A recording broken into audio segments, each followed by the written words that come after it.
principales villes du Sud.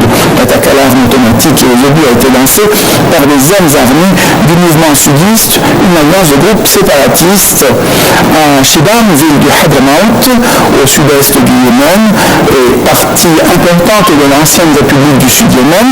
Un autre officier a été tué par des combattants présumés d'Al-Qaïda qui ont tiré dans sa direction depuis la voiture à bord de laquelle il circulait. Nous voyons là, mesdames, messieurs, Al-Qaïda sunnite est également présent dans ce pays où une importante minorité chiite évaluée à près du tiers de la population. Nous parlerons maintenant d'autres choses, d'économie et de Grèce, et cela en tournant les pages de l'hebdomadaire français de gauche, le Nouvel Observateur.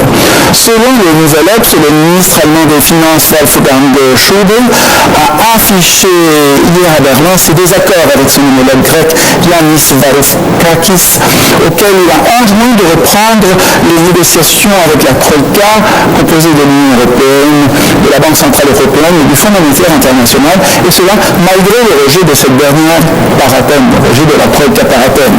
La tournée européenne de M. Varoufakis s'achève ainsi sans éclaircie pour une Grèce aux abois, d'autant plus que la Banque centrale européenne a décidé de couper l'accès des banques grecques à l'un de leurs canaux de financement. M. Schäuble a reconnu au cours d'une conférence de presse commune qu'il n'était pas encore vraiment d'accord sur ce qu'il fallait faire, mais que de son point de vue, il serait d'accord pour commencer des délibérations en tant que partenaire. Autant dire pas grand-chose, alors que la situation financière d'Athènes paraît de plus en plus délicate au moment de la décision de la BCE de couper une partie de leurs vivres aux banques grecques.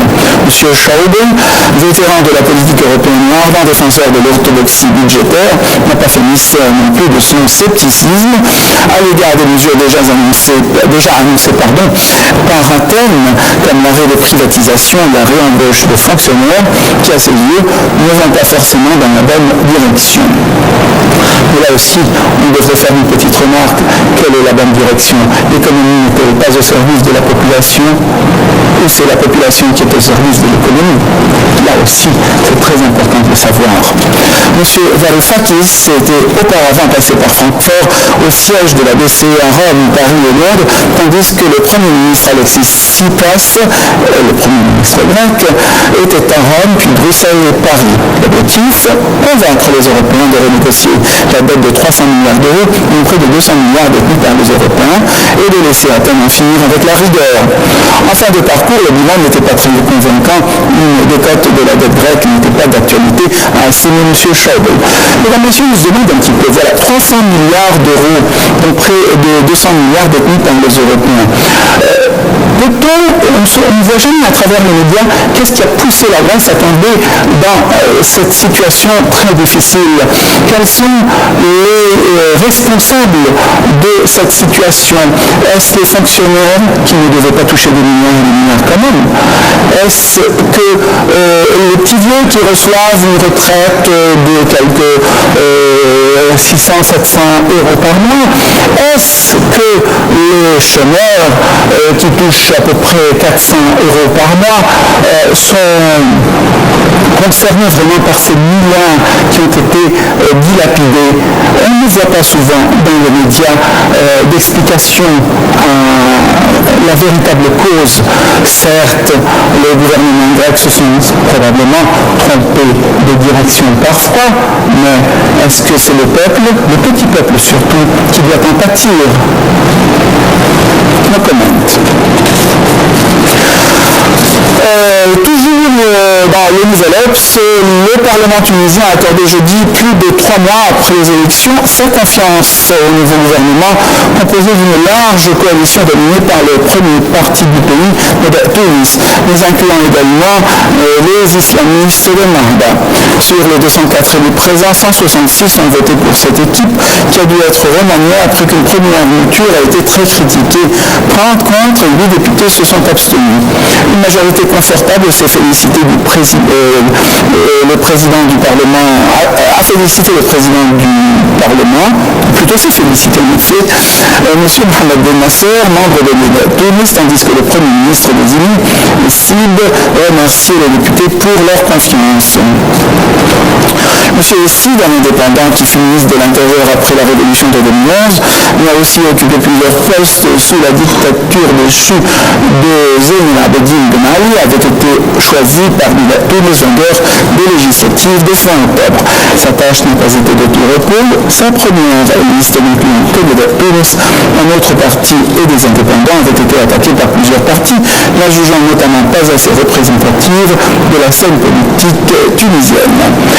Tunis n'ayant remporté que 86 des 217 sièges de l'Assemblée, le gouvernement avait besoin d'une majorité de 109 voix pour passer. M. Essid a donc été contraint de revoir sa copie et d'y inclure notamment un Narda, les islamistes de Narda, l'extrême droite religieuse en quelque sorte. Au grand dam de nombreux partisans de Tunis, un parti créé pour justement faire contrepoids à ces extrémistes et qui a fait une campagne électorale virulente contre eux.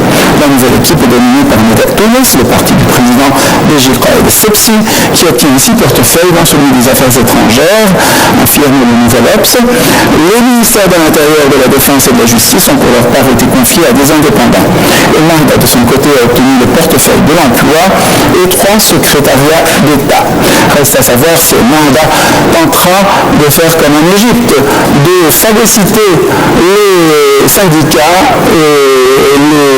professionnels à travers le ministère de l'Emploi et les secrétariats d'État qui l'est pour contrôler un petit peu le pays.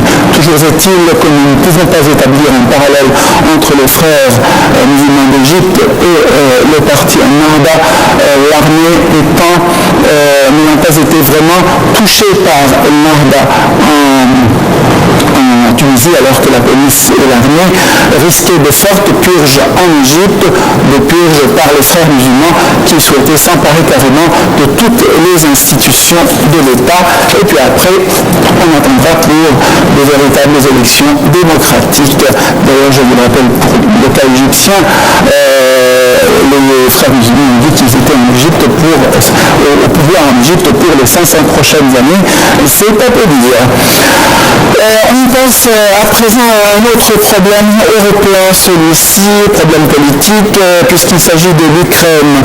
Le quotidien en ligne 20 minutes évoque l'espoir qu'il y aurait dans le plan de paix présenté à Kiev par François Hollande et Angela Merkel, et qui laisse envisager un cessez-le-feu dans l'Est indépendantiste russophone de l'Ukraine. Le plan sera soumis aujourd'hui au président russe Vladimir Poutine à Moscou. Les pourparlers se sont déroulés hier à Kiev entre le président ukrainien Petro Poroshenko, la chancelière allemande et le président français. La déclaration conjointe des 3 dirigeants prévus dans la soirée a été annulée. Cette initiative avait été annoncée dans la matinée par François Hollande lors de sa conférence de presse à Paris. Nous ferons une nouvelle proposition de règlement sur le conflit lui-même qui sera fondée sur l'intégrité territoriale de l'Ukraine. Nous irons la discuter avec le président Poroshenko et vendredi à Moscou avec le président russe, avait-il déclaré. Le président ukrainien a souligné que toutes les parties devaient respecter les accords de paix signés à Minsk en septembre.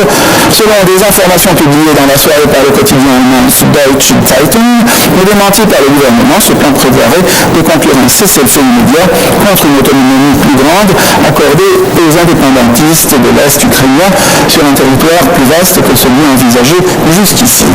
François Hollande et Angela Merkel avaient été précédés à Kiev par le secrétaire d'État américain John Kerry, qui a souligné que Washington soutenait l'initiative de paix franco-allemande. Eh bien, mesdames, messieurs, si cette information se révèle correcte, telle qu'elle est exactement, il n'est pas question là de Crimée, ce qui laisse entendre que les pays occidentaux ont finalement accepté que la Crimée, qui était russe d'ailleurs avant 1934, revienne de nouveau à la Russie, puisqu'elle est elle aussi peuplée d'une majorité de russophones.